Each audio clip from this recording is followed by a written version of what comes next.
Hello, everyone. This is Mr. E again. I got another guest for you here to sit down, and we're going to, talk about some things about what he got out of the book, The Gift Behind the Shine, right here. You can go ahead and pick it up at your Amazon right now, $15. Go ahead and order it, The Gift Behind the Shine. But I'm so excited. The guest I have today, I've been knowing him for about 4 years now, almost 5. Great guy.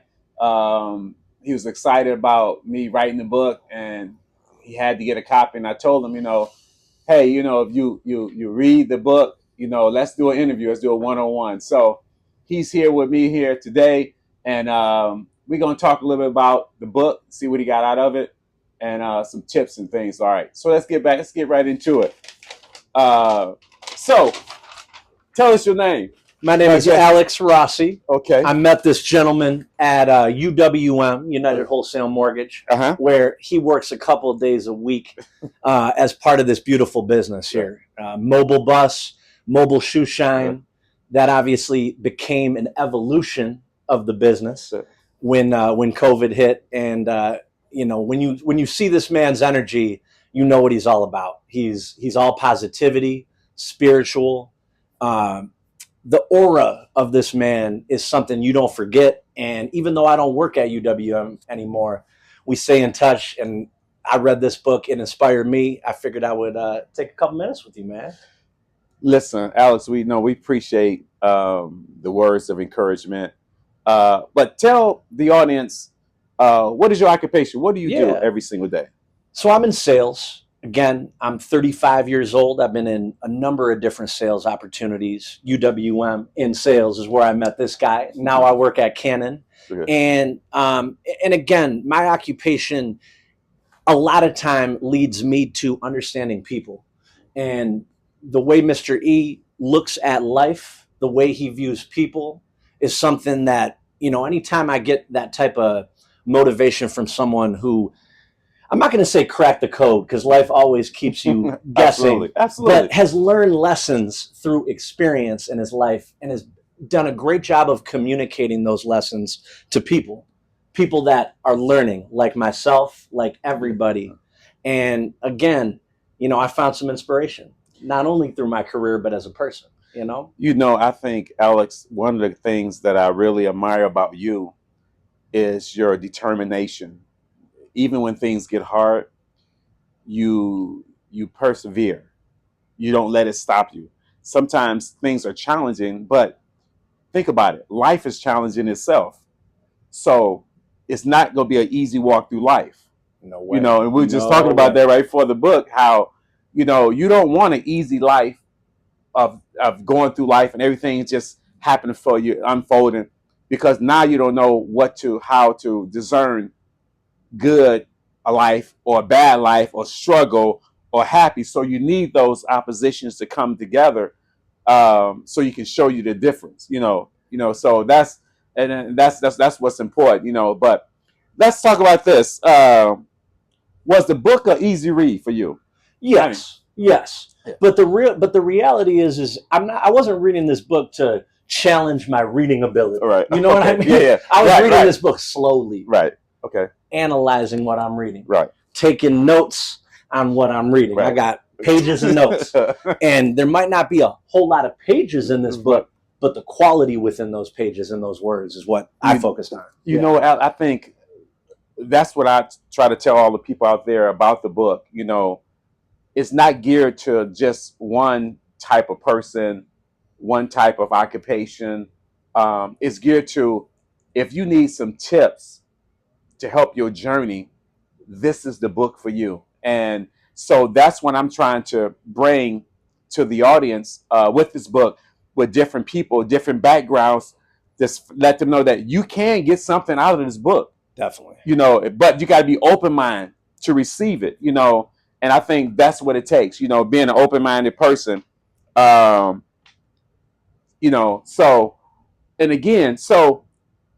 how reading the book, your thoughts about the book, how you think it can relate to what you do every single day? I think that you shared your human experience. Okay. And anytime you're paying attention to someone else's story, you're going to find similarities to your story. Absolutely. It's not necessarily the upbringing or the family or this or that, but the lessons. Yeah. And I found a ton of your book relatable in that, you experience adversity in life. We all get dealt different hands. Yep.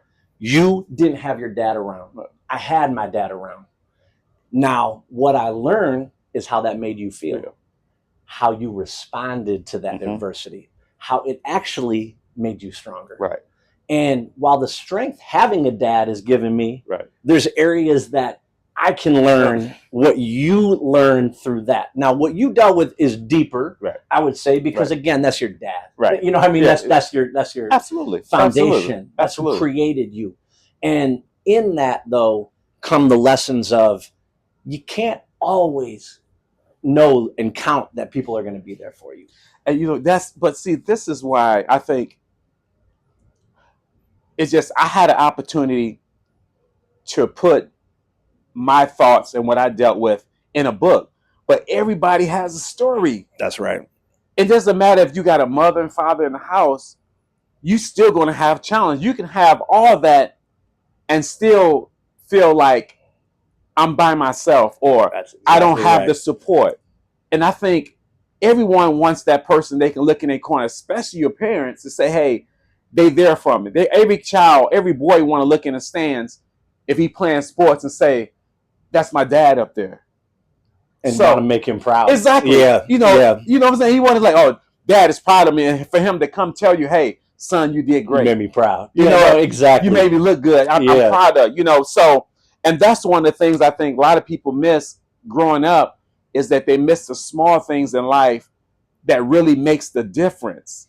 Yep. And when you don't have that, it puts a void in your life and people don't even realize it until they get older, just how much of a void it put in them. Because that's what I experienced, you know? Yeah. And I guess one thing though I would say to you, Mr. E, is having not had that, it made you realize what you didn't have. Now you might not have known what you would have had. Exactly. But you certainly appreciated everything you got and had. So that's where it kind of works both ways. Some people may not have had that same adversity growing up, right? But they also may not realize how lucky they are. Exactly. And when you don't realize it is where you're taking it for granted. And again, maybe not appreciating the blessings that God has given you. You know, I was just thinking about like how people take just life in general for granted. Yes. Because you feel like, I got all this. I got the house. I got the car. I got the job. I might have the wife. I might have the kids. Mm-hmm. But there's always, a lot of people cover up. Definitely. Pain. Definitely. And voids. Definitely. So people don't notice it. But one thing about it, if you learn how to, even though you got a void, but learn how to deal with that void, but yet it be a stepping stone rather than a stumbling block for your life, now it's going to push you even farther ahead. But sometimes you need tools to help you deal with the void, to push you farther ahead and not set you back. So there it is. So Alex, tell me, so what was one of the things in the book that really stood out to you that really like kind of just I really identify with? Yeah. Well, I would say I'll make it a two-part. Okay. The part that stood out to me was how effectively you compared shining shoes to life. So, like, again, that's the basis of the book. Okay. But at the same time, clearly those thoughts have gone through your mind over time. You've learned the lessons. Absolutely. You saw the relationship between the two. Right. And I think anything we're passionate about in life, we can relate to life itself. You can make it sports. Yeah. You could make it shoe shining. Right. You can make it, how you are as a family member, friend, partner, whatever it is. But how it related to me are the scuffs in life, right? You got to polish those scuffs out. You got to shine it out. Right. Those things, it's not corny. Do you know what I'm saying? No, it's real. No, it's scuffs are a perfect term for the little Right. annoyances that we deal with in our lives or things that maybe have affected us negatively or our perception of ourselves. Mm-hmm. So in a book like this, you can always shine a shoe. If you let the shoe go too long, Right. it may be you can't repair it. Yeah, exactly. Right? So you got it. Now, Yes. can you let it go sometime? Sure. Yeah. But you don't ever want to take advantage of the time we're given here. And it's a good lesson. It's a good metaphor for taking care of yourself, maintaining your life. Yeah. And I think that's the thing I was really trying to hit on, is that it doesn't make a difference that I related to a shoe shining to life, but you could put that in for no matter what you do. Yes. Because the principle applies to whatever. Yep. It's just that I took it to what my occupation is relating to everyday life. But if you think about it, whatever job you're doing, the principles in there will help you no matter what, you know. And that was one of the things I mean, you kind of hit it on it just now. You kind of hit on it just now, and about you know, you hit on it just now after the call too. Right. You know, intermission. It would be a quick intermission. But you know, you hit it on a little bit, because I was going to ask, you know, what were some of the tips in the book that you can relate to, that you can use and take into your everyday life? I think you kind of hit it on a little bit, you know, but it's the mentality shift. Yeah. It's the way you process the adversity. And let's get real. I walk out of this bus, I slip and fall, right? Let's just say that happened. How I handle myself after that minor adversity, again, hopefully I don't get hurt, so it is minor. Right. But if it is minor, getting up, understanding that I took a misstep. Right. You know what I mean? I'm not hurt. Right.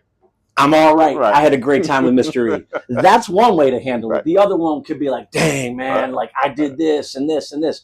And the minute that stress level comes up, the minute that negative energy comes in, is where the devil tries to come in. Oh, listen. It's like God and the devil, and you choose which one the you want. Energy. Right? Now, both of them are willing to support that the energy they represent. Right. Yeah. And if you let God in, which is what your instructions are. Absolutely. Let God tell the story. Absolutely. Let God take over. That's where you got to lead him in. Right. You can't close that door and expect that, you know, God will always be there for me.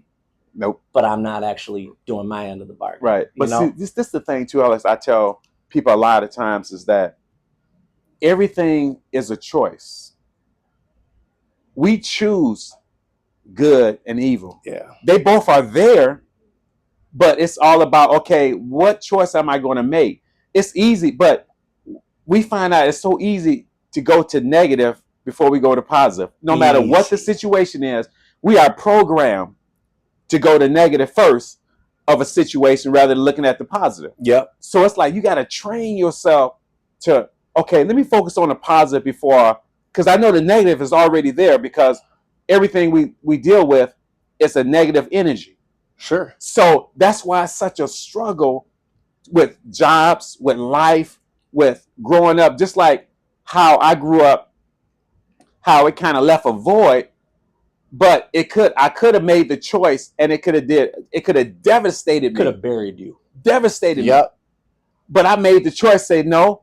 Yes, I might have got I ain't gonna say a bad hand, but some of the things that I got that other people might have, I had a disadvantage. But just a disadvantage doesn't mean that you're out. So that's why this book is important, that you might have a disadvantage, but that don't mean that you're out. You just got to find a way to look at the positive side and keep going forward, you know. So exactly, you know, and that's what that's what people don't understand. It's good to admit that you felt that negativity, because I feel like that's human nature. Oh, absolutely. It's out of our control. Yeah. What our initial reactions are absolutely to the adversity. So it's almost good that you admit that you feel that negativity first. Right. Do you know what I'm saying? It's not like you're a better person because your first feeling was positive, right? When adversity hit. Right. That's not how it works. Right. You know what I mean? You will feel it, and then you got to adjust. And I think that's what happens. A lot of people, they feel it, but they put themselves all into the negative. So you don't have time to think about, okay, what was the good out of the situation? Because out of every thing you go through, every negative thing, there's always a positive. It can't just be all negative. And it's funny because it's like it almost can end up not being a disadvantage. Right. Like weirdly enough. Right. Like, there's never going to be a situation where you had a dad growing right. up. But not having a dad growing up helped build who you are. Exactly. And that's the thing. That can become a blessing. You hear about people who make it in the world, yep. right? Yep. A lot of times those people come from tough upbringings. Absolutely. It's the pressure makes diamonds. Yep. It's the the adversity makes you stronger. Those are cliches, but those cliches are there for a reason. And they're real. And they're so real. And a lot of people a lot of people take a disadvantage and make them feel like, okay, I don't have the same playing field as somebody else. There you go. But listen what you just said. That's a mentality. Exactly. It's I don't have this. I tell people all the time, if you change your mindset to whatever you're doing, it's going to change the atmosphere. It's going to change the experience. Crazy. It's going to change the process it's going to change everything. It's how it starts up here. But if you got a mindset that I'm always think negative, then you're going to always get negative results. But the moment you start thinking like, I can do this. I know a little bit hard, but if I put the work in, I can do it. Now you training your mind because your body's going to follow whatever you think. That's so true. Whatever you think, is so true. Your body is going to follow it. So if you think it negative, your body going to respond to negative. Yep. If you think like, you know what? Okay, yeah, I might have lost my job, but I'm going to get another one. Yep. Because your mindset is already shifted. So now your body got to line up with it. You know what I mean? So that's what's great. So look, let me ask you this. What would you say to the people about why this book is so important to get? To say the last word? To give? To get. Yeah, to get. It's important because it teaches a lesson that may not be focused on as much in 2025, and that's humility. Do you know what I'm saying? Humility is just not a theme that seems to be out there too much in the social media era. And I have no problem with social media at all. It comes down to, though, the messages that come around. And this is old school. Right. Not saying because you're old. Right. It's saying because you have principles that are unfortunately a little bit considered in the past of where we are. Mm-hmm. But they always exist. It's just important to remind people of it. Right. In a book like this, you are not going to get challenged in terms of the amount of pages. So it takes that out of the equation. Right, exactly. Oh, falling asleep when I'm reading at night. You know what I mean? Oh, like this is such a difficult thing. It's, in a different language. But no, it's easy to read. Yeah. It's not easy to take the time to reflect on the words. Right. And that's where, when you read this book, don't think time. Think quality of message. Think principles. Think reminders. It's not telling you what to do. It's giving you an example that you can find and relate to your own life. So again, Mr. E, you are a messenger. There's many messengers of God. Right. You are one of them. Okay. You're a messenger that I love, that exists, that has committed not only his career, but life towards spreading that message. This is one thing about it. I love people, and I love to be able to give them or speak into their life. And I think when God allowed me to write this book, it allowed me to give people a little insight of who I am. Yeah. Maybe my background, but also give you some principles and tips to help you succeed in whatever you're doing. For sure. It's not labeled, or the book wasn't read for one particular occupation, a particular where you grew up at. No. It's like, it's a life book that it is not, and it's a book that you can go back to just to read again to say, okay, what was that was in that book that, okay, you can reapply it over and over and over again. Yep. So it's not like it's a one-time reading, like, all right, well, one and done, I'm done. But it's something you can go back to just to get yourself acclimated again on, okay, what did I forget? So, but listen, Alex, it's always a pleasure. You bet. Sitting down, talking to you. But thank you for supporting the book. You already know. Look, thank you for, sitting down with me for a few minutes just to, give your thoughts about the book. I really want to be able to get this book in whoever hands they want to get it. So listen, go on Amazon today. Do it. Put in The Gift Behind the Shine right here. You'll see this book right on Amazon. $15, 73-page read. I promise you, you will be blessed and your life will be changed. So again, thanks, Alex. Mr. E. Always a pleasure seeing you. You bet. And listen, everybody, go ahead and get your book today, too. Look, let's do an interview. You can sit right in that seat right here where my friend Alex is sitting at. Let's have a one-on-one. Let's discuss it, 15, 20 minutes. But let's do it. Let's change lives. Let's change your life. Let's change lives for other people. And again, listen, thank you so much for one that has supported with the book. And my prayers is that God continues to move in your life, that God continue to direct you in the way that you need to go, and you allow your mindset to be open for new things. And again, I'm signing off. This is Mr. E with Mr. E's Mobile Shoe Shine Service. Have a blessed day.